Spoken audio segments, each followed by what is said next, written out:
Good morning. We're live. Thank you for joining us. Today on Tuesdays with Kamyra, we are talking with Beth Tyson. She's a psychotherapist, childhood grief and trauma expert, and a children's book author. And Beth is going to be answering your questions today on our topic of coping with challenging teen behavior. So if you have a question or comment, just put them in the comment section. I'll be looking for your questions and comments, and Beth will answer them live on the air. If you're watching this as a recording, please feel free to dialogue with other people who are also watching as a recording, but Beth will not be able to answer your questions live because she won't be there on the recording. Good morning, Beth. Good morning. How are you? Thank you so much for having me today. Oh, thank you for joining us today. Before we get into everything, please show us your book. Sure. You're so sweet. So this is, where's the camera? This is my book, a children's book for grand families. And this is kind of how you and I probably connected, right? Probably saw something posted about my book and thought, oh, let's collaborate on something. So my book is about a grandchild who's being raised by his grandmother and sort of the trauma and loss and grief and challenging behaviors that these families go through when a child's world is suddenly just turned upside down due to trauma, loss, abuse, neglect, and some really heavy stuff. And the book is a tool. It's a resource for therapists, parents, teachers, and really anyone who works with kids who have been through traumatic experiences. There's definitely some helpful tips in the back of the book for adults and children as well. And I even share a list of people who were raised by their grandparents so that kids in this situation can feel a little bit less alone. So you'd be surprised. We have some really famous people that at least in part were raised by their grandparents at some time in their life. So that's my book. And it's a big piece of my heart out in the world. And I love to share it with everybody. Oh, thank you for sharing that with us. And thank you for authoring the book. Thank you. So today, in preparation for our talk about coping with challenging teen behavior, I did as I normally do. I did my research. I came up with good questions and stuff. But really, I would love it if people from our audience can post their questions and comments and drive the conversation, because this is your opportunity to hear directly from a psychotherapist. And also, Beth has planned and she has notes and she has wonderful things that she told me in our pregame that she thought would be helpful to mention. So I want to make sure that she gets her stuff in. I want to make sure you guys get your questions and that she gets her thoughtful points in. So let's start with defining challenging behaviors, be they light or heavy, just so that we have a base to a foundation for our conversation. Sure.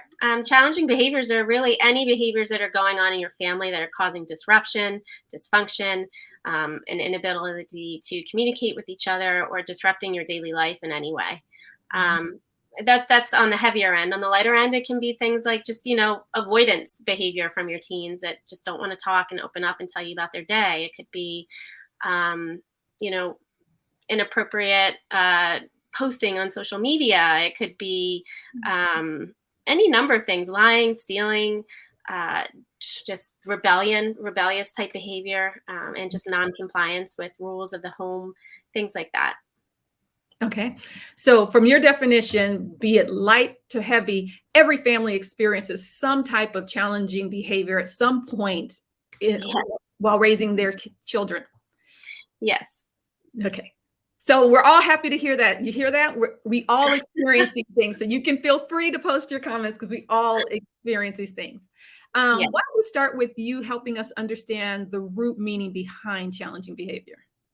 Sure. And when it comes to teens, the issue really is a couple of things. One, it's their developmental phase. So teens really are interested more in spending time with their friends and gaining that social acceptance and the approval of their peers. And it's a big shift away from what they were like in, say, grade school, where they still really wanted mom and dad's approval and really wanted to feel connected and close with them, even show affection with each other and stuff. And during the teen years, we go into this phase where we are trying to separate ourselves and establish our roles and identity in the world as a separate individual from our parents. And so to do that, we often, sorry, I just realized my computer was unplugged and my battery is going low. Sorry. No, it all is. Sorry about that. Real life stuff here. So um, basically, the brain is not fully developed either. And so we have this desire as a teen to be independent and make all of our own decisions and have control. But at the same time, our prefrontal cortex, which is the area of the brain that does not, or that makes good decisions and can evaluate risks properly, isn't fully matured. And so parents can think about themselves as sort of the prefrontal cortex living outside of their teens' brain. They have to still help their teens make decisions and guide them towards good decisions and healthy behaviors. And they need us still. They can't do this on their own. Their brain literally isn't developed enough to have the ability to assess risks properly. And so as parents, we can be the outside prefrontal cortex for them, making those connections and really protecting our kids. It's not so much that we are trying to beat them down with rules and regulations, but we're trying to support them and guide them. And if they can understand that and you can come to them and explain some of this to them, that will really open up the conversation, that it's not that you're just this parent that has all these rules and it's your way to the highway. It's no, I'm trying to protect you. It's my job to keep you safe. And teens and young adults just aren't there yet. In fact, the window of what we consider adolescence now, it's much larger than it was when we were teens. So adolescence they're now saying that it's from like 8 to 24. And, for people who grew up in my generation, it was more of like 13 to 18 or maybe 20, but it was really those teen years. And now the window is much larger. So we need to start having these conversations with our children much younger, the hard conversations. And we also need to prepare ourselves that our children are going to need us for longer beyond just the teen years, that they really, they need support up until their mid 20s in terms of being guided and supported throughout their life. So yeah, the window has changed. And that's because of the research that shows that our brains are not fully mature until our mid to late 20s. And what is the research or reasoning behind beginning it earlier rather than at 12, going all the way back down to 8? So because, social media and access to the internet and all the information that's out there has kind of sped up, in a way, the development of our children. They are being exposed to so much more information earlier on in life. And so in order to protect them, we want to have those conversations about alcohol and drugs and, safety measures and different, issues that they might come across even younger than we normally would, because we're preparing them. Now, you don't have to share all the information that you might share, a smaller amount of information with an 8-year-old or a different type of information than you would share with a 14-year-old. Clearly it has to be age appropriate. And, always, if you're having trouble, I always recommend to speak with a mental health therapist about these things as well. This is advice, but this is, not mental health treatment. So always, if you really have concerns about your child, you want to seek out mental health care by a professional.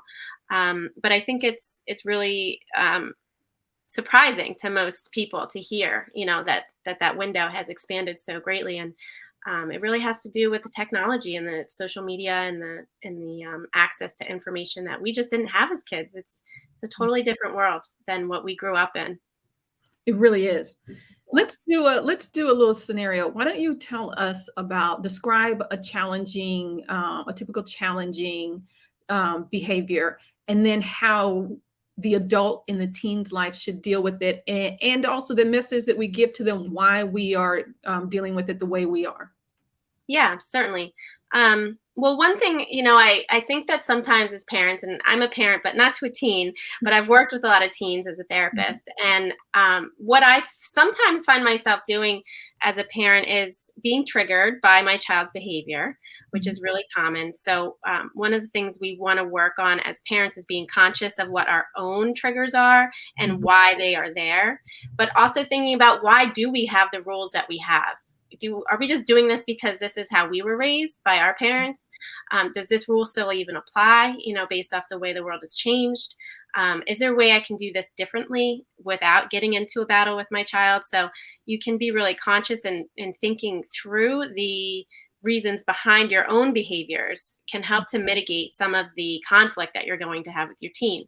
One example I like to use is with maybe non-compliance with a curfew.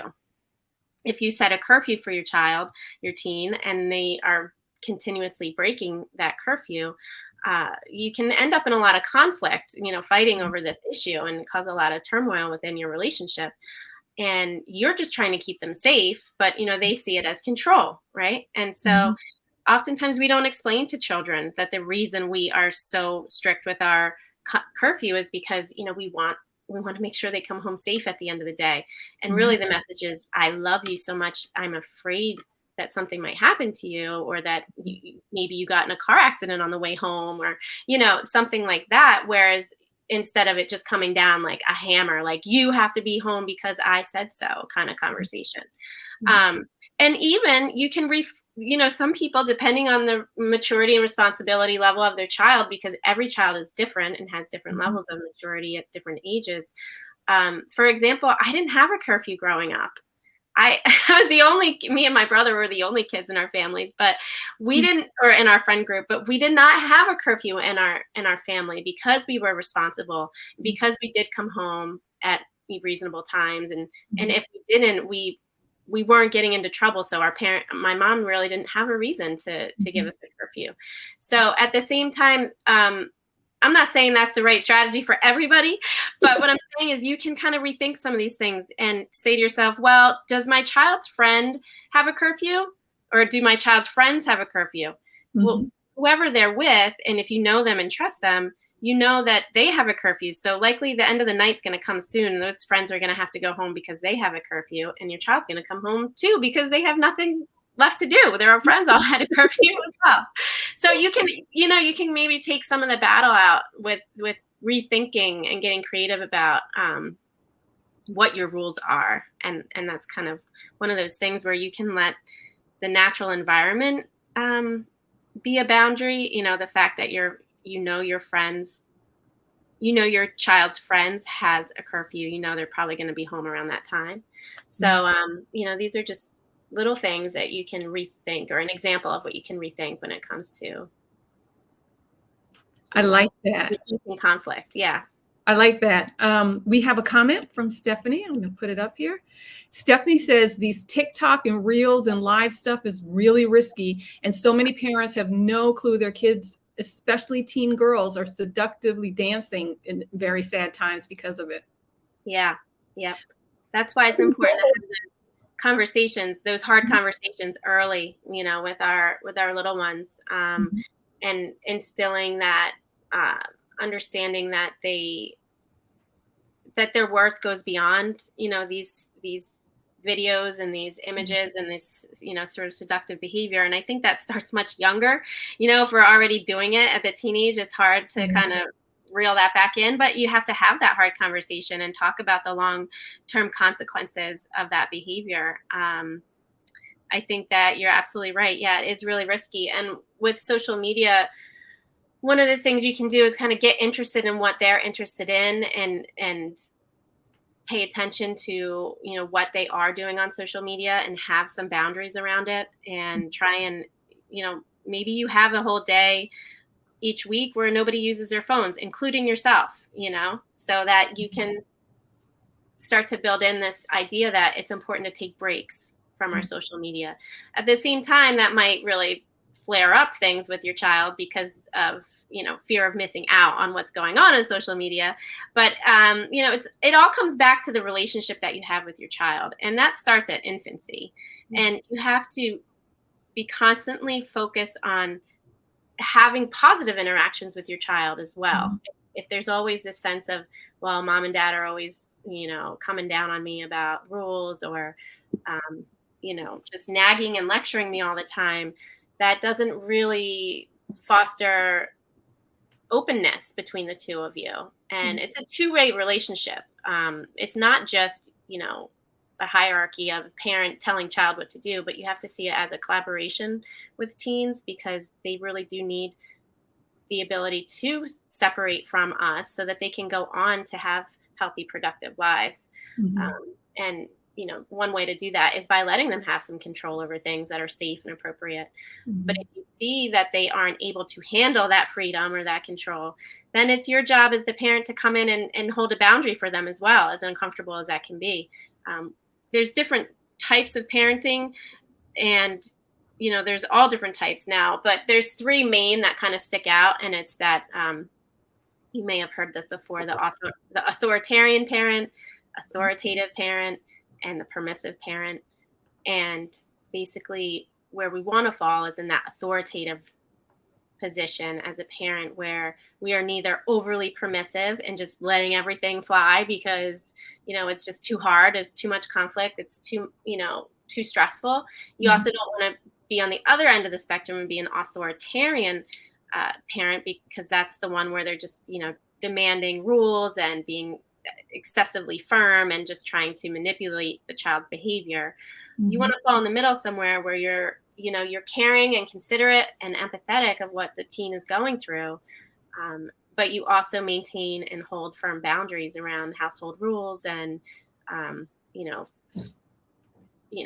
doing chores and schoolwork and all those things. The idea is, as an authoritative parent, is that you use some empathy in understanding the child's position. It's not just all about how we are seeing it, but coming to your teen and saying, I can see that you're really upset about having to do your homework before you go out with your friends tonight. Kind of sucks, be real with them, be authentic. I get it. I was a teen once too, and I didn't want to do this stuff. I wanted to be out with my friends and doing all the things I wanted to do. But doing that homework got me where I am today. And I had to do that in order to, be successful in life and learn that with life is a balance. You have to have, the things we don't like to do, we still have to do those things, but we also then get to enjoy the things we do like to do. So, having that incentive of, do your homework first and then go out gives them something to sort of work towards. And incentives can be really valuable with teens. I know with our teen, I started asking, when do you plan to do your homework? Because when he started having, with reentry, a lot of social life has opened up for them. And I said, okay, on a Friday or something, when do you plan to do your homework? When do you plan to rehearse? So that it's his decision, but he knows that I'm prioritizing this. And I throw that out there because it has worked. After a few times of me doing that, he now comes to me and says, okay, this is what's going to happen this weekend. And he tells me now, so I know he's thought of it before I've asked. So that's something that's worked for us. It could work for somebody else. What happens? We've set the boundaries. The behavior continues. We've fallen back on punishments or taking away, and the behavior continues. What's the next step?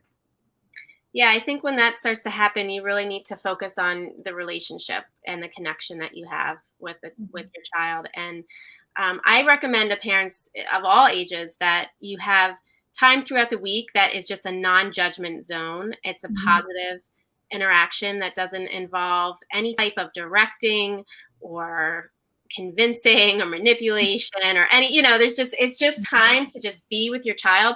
And for teens, I think what that is joining them in something they are really into.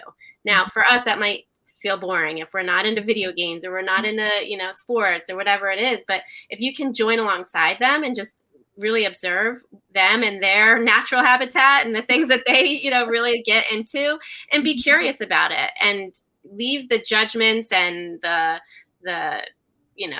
opinions that you have about it to the side for just, maybe 20 minutes every couple of days. Maybe you build that into your schedule where you intentionally say to yourself, I'm going to spend time with my child and I'm not going to share my opinion or make judgment, and sort of work at rebuilding that relationship. Because when you see your child is constantly rebelling and not following the rules, there's some type of breakdown that's happening between the two of you. There's a lack of connection, and the children, the teens, they still want connection with you. Don't let them fool you. They need you, and they want you in their life, but they want you to be curious about their life and what it's like for them. So if you can kind of empathize with that and build that trust, because I think a lot of times when our kids have been through hard times, especially, all that we've been through in the last year, has been traumatic for them, teens especially, because their whole world is social life, and to take that away from a child for extended periods of unknown amount of time is terrifying. I remember having to stay home for a week or so because of a big snowstorm when I was a teen, and it was like torture. So I can only imagine what it was like for them. It was traumatic for a lot of children, and maybe not for all of them, but everybody has different responses to these things. So you have to keep in mind that friendships right now are even more important, and social time is even more important right now than it was 2 years ago, because there's this fear and this lack of trust that it can be taken from me again.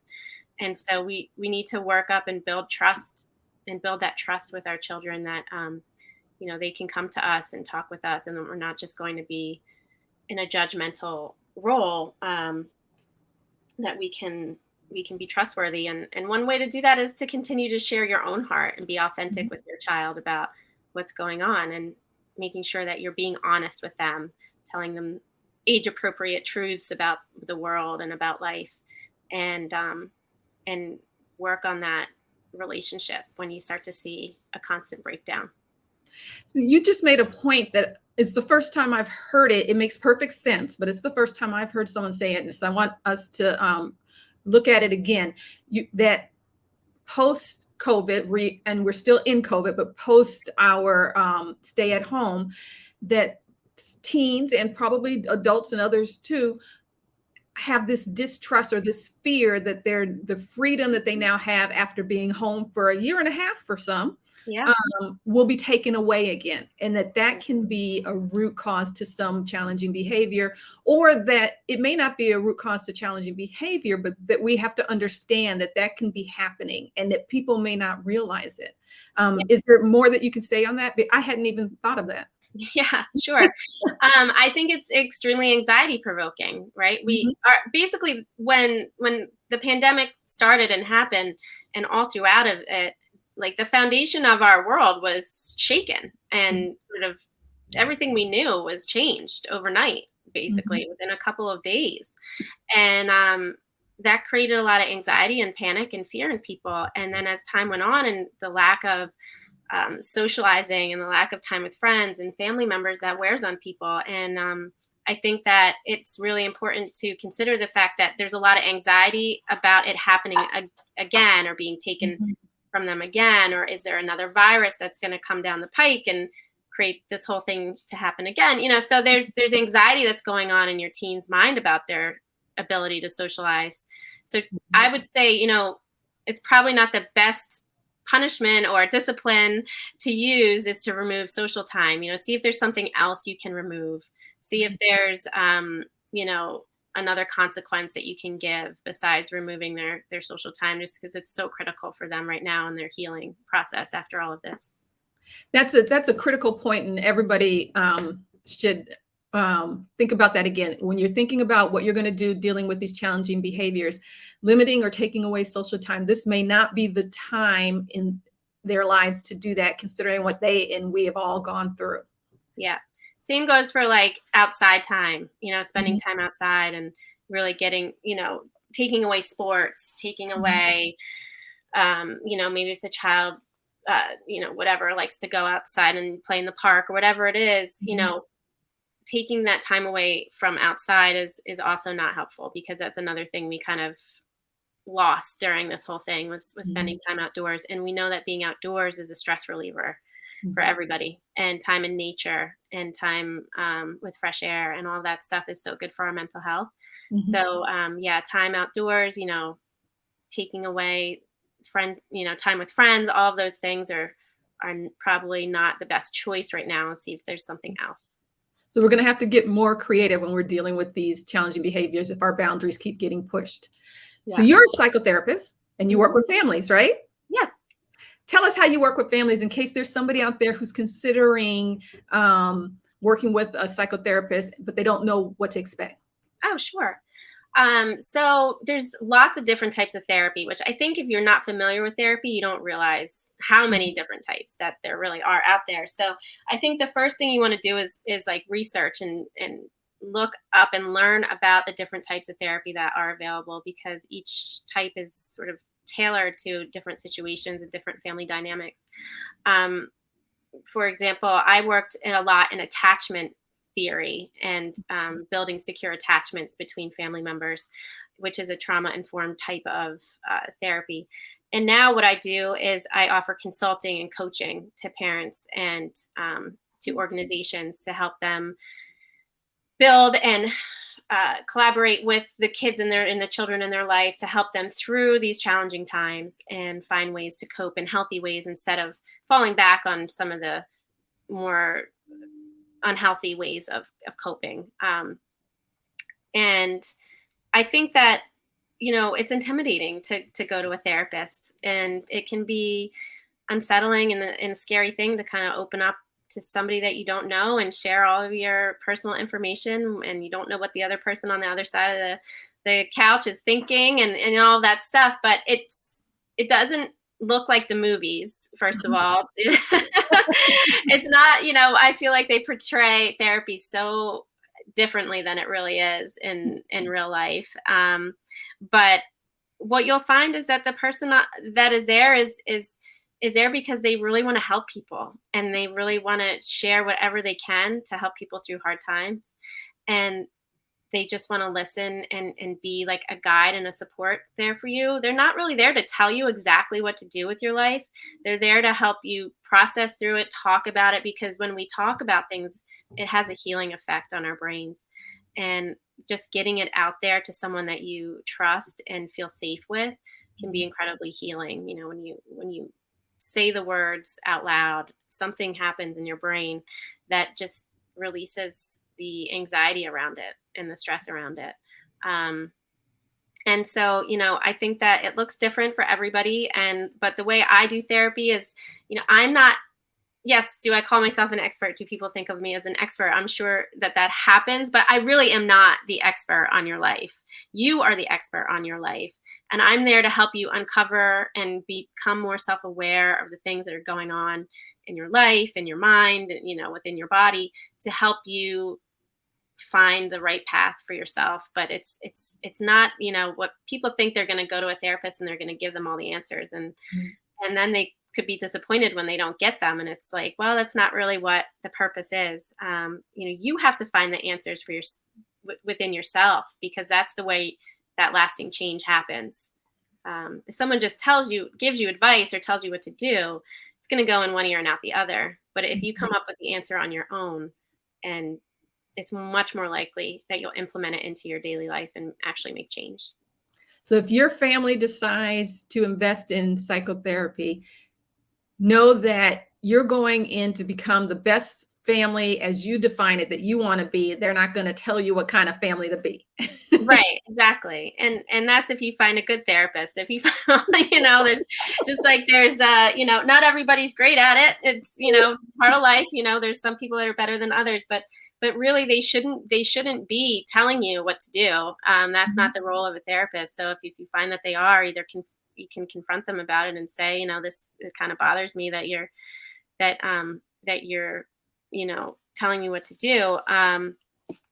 But you can, be real with them and just say, I would really like to sort of figure some of this stuff out on my own. But it is, it's a process. It'll take you time to find the right therapist too. Like the first one you meet might not be the right situation for your family.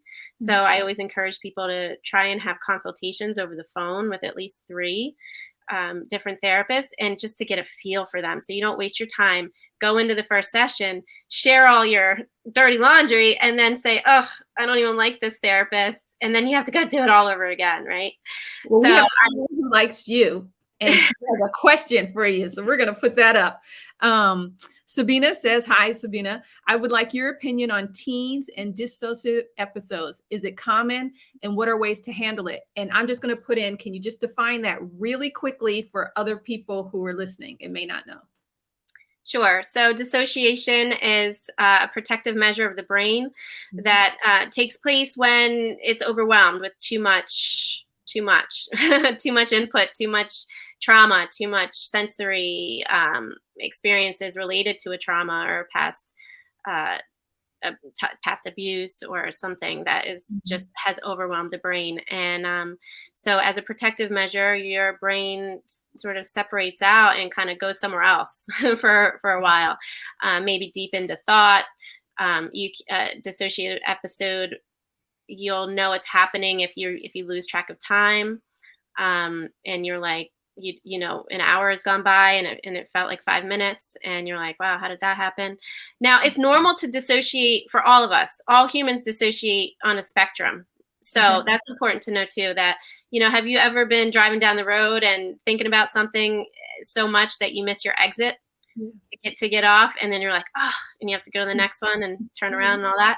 Yeah, that's a form of dissociation, and that's a normal everyday type that we all go through. There's nothing unusual about that. But what happens is that becomes more frequent and more intense, where, you know, it may be because of a past trauma that your teen is dissociating, and you need treatment. You definitely need treatment for that. So, you know, seek out mental health care for your teen, and really work with your therapist to help them through that, because when you're noticing it and it's becoming disruptive and dysfunctional in your life, then you really need to get some help for that. So things you can do is grounding exercises, focusing on the five senses with a child. So, you know, tell me 5 things you can see. Name 5 things in the room that you can see. Name 4 things you can hear. Touch 3 things you can touch. See what you're tasting in your mouth right now, and kind of bring them into the present moment. I like to share that sometimes we get really anxious and upset when we're thinking about what ifs. And I think I heard this from, it might have been Glennon Doyle, who I love. But she shared, instead of thinking about what ifs, let's think about what is. So what is happening right now? Am I safe right now? Am I in my bed, you know, my cozy little bed right now, completely safe? But I'm thinking about all these what ifs that might be coming. And so if I can just stay focused on what is, then your anxiety will start to go down, and that can also help with dissociative episodes coming back into the moment. That can help with parenting, because a lot of parenting is what if. And if we can slip into what is, that can help with parenting. We are at the end of our time. It just flew by. Yes. I like to end with my takeaways, and then your one takeaway for any guests who are watching, if they only remember one thing. My takeaways, the what is, I love that. Going back to the beginning, I'd love the idea of considering ourselves, the adults in our teens' lives, that we are our teens' prefrontal cortex. We are their externally, we are their prefrontal cortex until they turn 24 or 25 or whatever the age is when their brain is fully developed. I love that. Right. And the judgment-free zone, which is really hard, because it's not just judgment. It seems easy because you say 20 minutes, be intentional for 20 minutes, but it's hard not to offer solutions to something, or not to offer an opinion, because you want to help so much, but just to be there for the 20 minutes.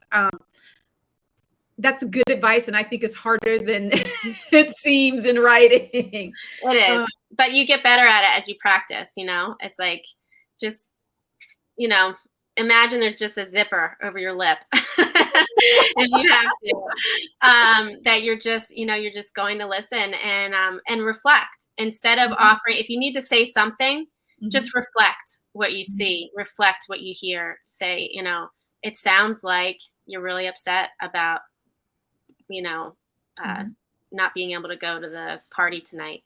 Just reflect And if you're observing and you're spending that non-judgmental time with them, that reflecting actually will induce more sharing. So the more times you reflect, that actually opens up their brain to say, yeah, and you know what, I'm also this, that, and the other, it's like, so, but it'll start to come instead of you offering a solution. Just reflect what you're hearing or seeing. And that can even be with, like, if they're, playing a video game, I can see you're really enjoying this. I can see you really love playing this game. And then they'll say, yeah, I love this game. And you know what other game I love? I really love that one. And blah, blah, blah. It kind of just reflect. Those are the moments we love. What is your one takeaway for us? Let's see. One takeaway. Let me just skim my notes and see if there's anything I really, while you do that, I'll tell you, you have quite a few thank yous in the chat. People are really appreciating the conversation. Oh, fantastic. I hope it was helpful. There's so much advice out there, and I try not to repeat. I want it to be fresh and something new that will be helpful to people. I don't want to waste anybody's time. So I hope it was really helpful for you guys. And I'm so glad that you were here watching with us. I would say, two things is work on being more vulnerable and authentic yourself with your child. So sharing, your own struggles and not oversharing and burdening them with your problems, but, being able to say, I'm really struggling with this, and it has been hard for me, or I'm really struggling with being separated from my friends and family too. Letting them know that you are not just this adult with all the answers, because that's how they see us. They put us, whether they will admit it or not, they still hold us on a pedestal and think that we're, God in a way. We're unshakable, unbreakable, and all that. Just getting down onto their terms and saying, I'm really struggling with this too, and being authentic, and that can help open the door. But also, before setting down rules, you really need to empathize with what they are experiencing and acknowledge how hard that is. And so, giving them some space to have their emotions about whatever it is that you're asking them to do, and validating, yeah, this kind of sucks sometimes, and that can help build trust and respect between the two of you. Thank you. I appreciate all of the wisdom that you have shared with us. We're going to put links up in the comment section. Some aren't there yet, but some will be coming up within the next few minutes that'll lead you to other resources, including Beth's website. So you should look for that. And although that's it for today, we're back tomorrow, same place, same time, 10:30 a.m. Eastern time. Tomorrow is Coffee with Jen and Sharon. They're always talking about a good topical issue that parents love to talk about. So you should bring your hot beverage, sit with them, chat with them online. It'll be a lot of fun. Thanks for joining us. Bye, everyone. Bye.